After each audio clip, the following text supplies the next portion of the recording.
Welcome to the Reddit Chronicles. Today we will be reading from Today I F'd Up. Our first post is by the convenient issue. Today I F'd up by going down on my wife while I had bronchitis. My wife, 29F, and I, 27F, are very sexually active. We've been together for 9 years and we usually have sex at least a few times a week. I have horrible asthma and the air quality where we live is absolutely atrocious. It's led to this weird annual occurrence where every year during the winter when I inevitably catch a cold, it develops into bronchitis, and I spend a good couple of weeks down for the count, hacking my lungs out. On top of that, I have a horrible gag reflex, and the constant coughing often makes me puke. Needless to say, this usually causes a dry spell with my wife until I can breathe again. This year, I didn't get sick all winter. It's already warming up here, and the snow is gone. I thought I was in the clear and was grateful that I had seemingly missed my yearly sickness.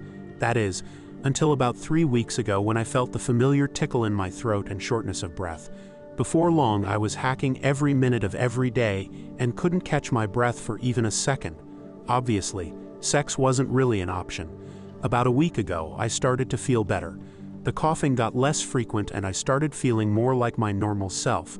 Not gonna lie, the second I felt a tiny bit better, I was wildly horny.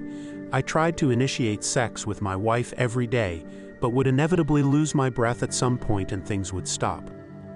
Finally, today I woke up and I didn't cough even once, and my lungs felt great. I took the dog on a walk this morning, and while I felt a little tired, I still wasn't coughing or short of breath. So I put on my best moves and got things going with my gorgeous wife. It was going great and I felt good enough to make my way downstairs. I'm eating her out and we're both feeling really good. I can tell she's getting close, so I pick up the pace a little. Her legs are trembling and she's got her hands locked in my hair. I can feel that she's about to finish when I get hit in the back of the throat with the most violent scratching feeling I've felt. I stop and pull back a little because I'm hoping to avoid coughing. It doesn't work, and I cough exactly 3 times with my face still between her legs. That third time is just enough to trigger my gag reflex, and with zero warning I am violently puking between her legs. My wife starts screaming, the dog starts barking, and I'm trying to scramble out of the bed. It's chaos. Now, what should have been a 2-week dry spell could take months for my poor wife to recover from.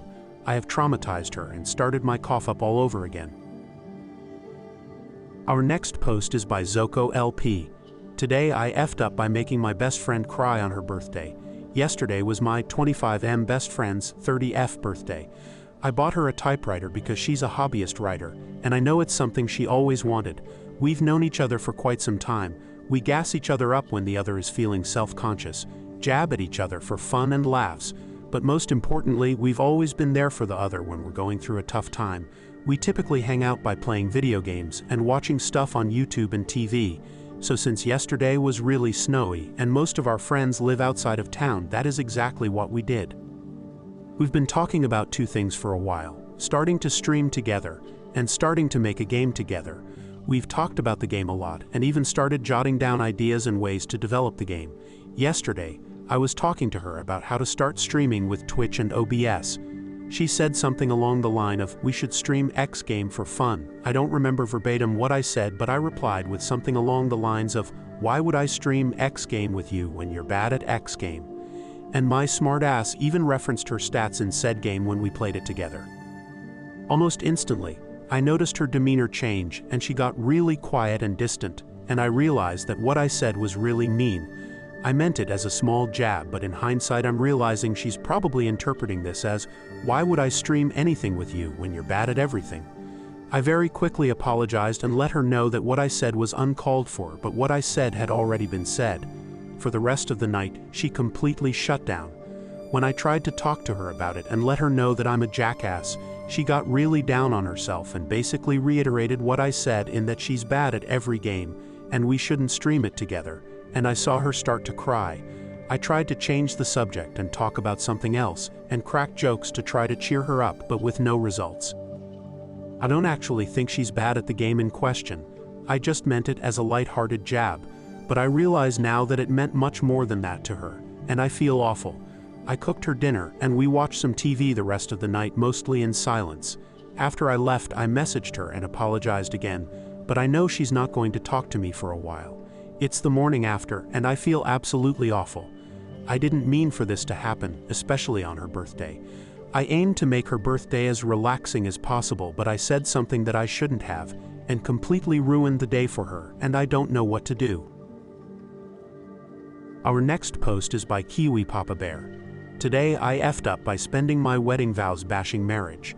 This actually happened a long time ago, but I saw a post that reminded me of it and wanted to share. The title is a slight exaggeration, but not much. My wife and I had a fairly non-traditional wedding ceremony.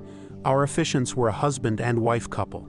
We wrote the main vows together, but there was also a part of the ceremony that they asked us to write separately.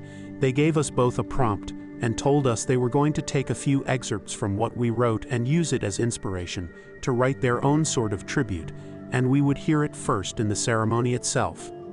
I ended up writing pages and pages covering my own qualms and hesitations about the historical institution of marriage, the inequality in marriage laws.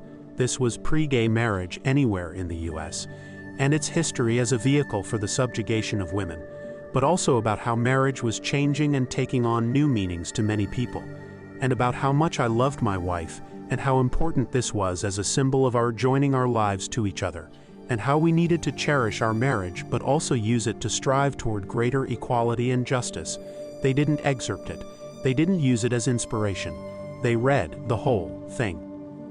It took a good 10 minutes, with all of our family sitting outside in the intense, high-elevation sun. Halfway through, my wife exclaimed, "This is an entire sociology paper," and everyone laughed. I wanted to curl up and hide, and it just kept going. In the end, we got through it all and said our vows and went on to champagne brunch. Lots of people remarked on how unique our ceremony was. I spent most of that morning embarrassed and trying to explain that I didn't know they were going to read it all out. It definitely felt like a major F-up that morning. After our family brunch reception, we threw a rock and dance party with friends in an underground Prohibition-era speakeasy, mostly so we could have our no children open bar reception without pissing off our families. Everyone there had loved my sociology paper, and I decided that those were the opinions I cared most about. So in the end, it's an F-up I'm fine with. 20 years later, we're still together and love each other more than ever, and still make the occasional sociology paper joke.